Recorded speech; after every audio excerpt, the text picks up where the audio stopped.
दोस्तों, ऐसा होता है कि हमारे सभी के जीवन में बहुत से राज होते हैं जिसे हम किसी को नहीं बताना चाहते, लेकिन फिर भी सुख में दुख में जाने अनजाने में अपने ये राज हम बता ही देते हैं। लेकिन ये राज किसी दूसरे के कानों में पड़ जाए तो अच्छा नहीं होता। इससे हमें कई तरह की परेशानियों का सामना करना पड़ता है। घर का वातावरण भी अशांत हो जाता है और इन सब का कारण भी हम खुद ही होते हैं। आज की हमारी कहानी है, उसे आप बड़े ध्यान से सुनें और समझने का प्रयास करें। बहुत समय पहले की बात है। एक नगर में एक सेठ रहता था।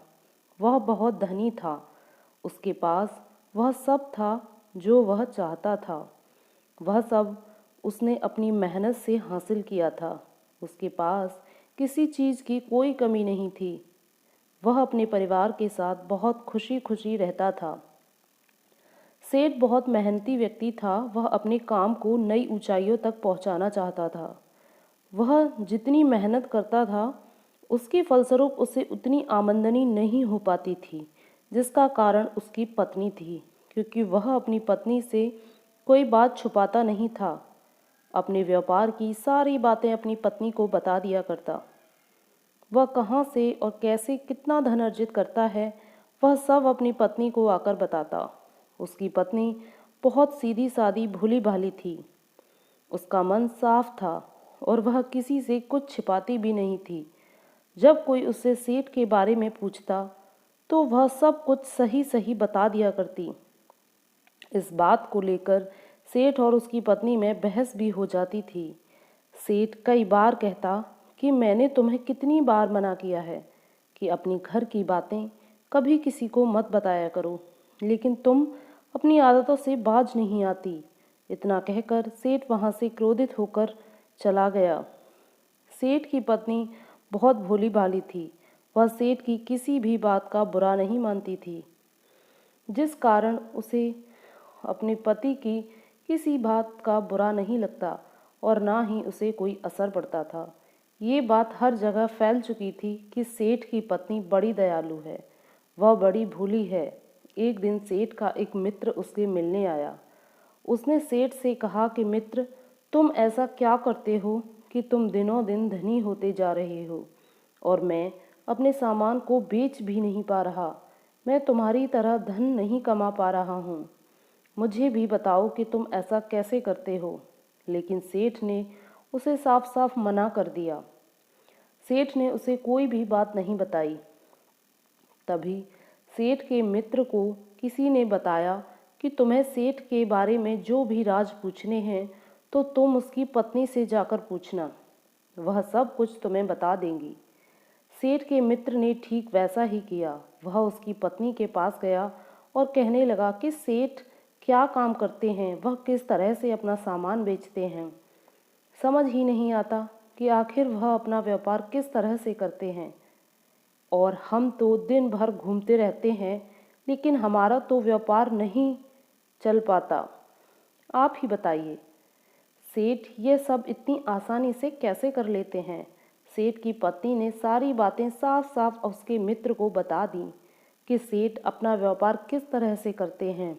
सेठानी की सारी बातें पूछकर सेठ का मित्र वहां से चला जाता है और अगले दिन वह उन्हीं जगह पर जाता है जहां सेठ जाया करता है और सेठ से कम कीमत पर अपना सामान बेचा करता, जिस कारण सेठ का व्यापार धीरे धीरे कम होने लगा और उसकी जगह पर सेठ के मित्र का व्यापार धीरे धीरे बढ़ने लगा।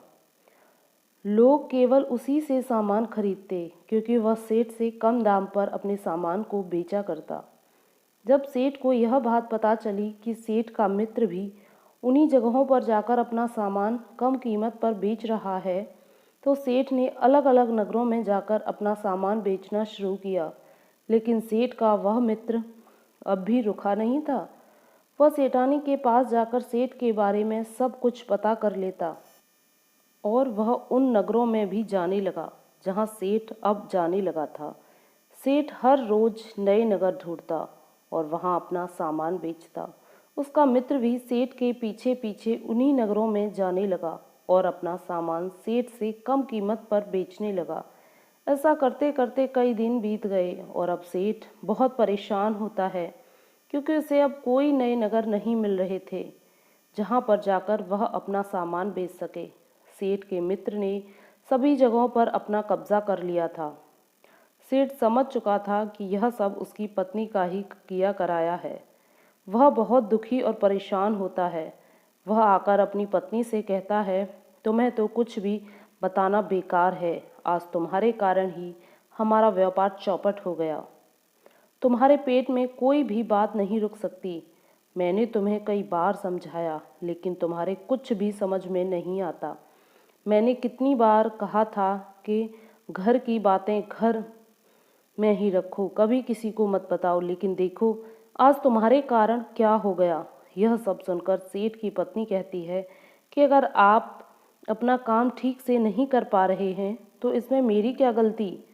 सेठ वहाँ से चला गया और अपने एक मित्र के पास जा पहुँचा और अपनी पत्नी की सारी बातें बताई और अपने उस मित्र के बारे में भी बताया जिसने उसका व्यापार छीन लिया।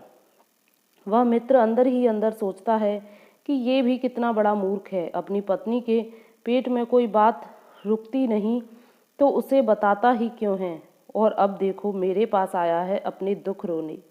सेठ के मित्र ने भी उसे झूठी दिलासा दे दी और कहता है कि अगर आज हार हुई है तो कल जीत भी होगी।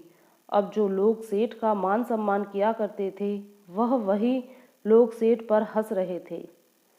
आज वही लोग सेठ का मजाक बना रहे थे। देखते ही देखते कई दिन बीत जाते हैं और सेठ के पास जो कुछ धन था वह भी खत्म हो चुका था। अब सेठ यहाँ वहाँ भटकने लगा, मदद मांगने लगा। आज कोई भी उसकी मदद के लिए तैयार नहीं था। सेठ के ऊपर दुखों का पहाड़ टूट चुका था। सेठ काम ढूंढ रहा था लेकिन अब उसे कोई भी काम नहीं मिल रहा था। सेठ वहाँ से घर लौट रहा था, तभी वहाँ से एक ज्ञानी महात्मा गुजरे। सेठ को देख वह पहचान गए कि ये बहुत दुखी और चिंतित है। तभी महात्मा सेठ से पूछते हैं कि तुम क्यों इतने परेशान हो, तुम्हारे दुख का क्या कारण है, मुझे बताओ। महात्मा की यह बात सुनकर सेठ जोर जोर से रोने लगा और उनके चरणों में जा गिरा और उनसे कहने लगा कि महाराज, मैं बहुत दुखी हूँ, मुझे कुछ समझ नहीं आ रहा है, मैं क्या करूँ। सेठ ने सारी बातें उस महात्मा को बता दी।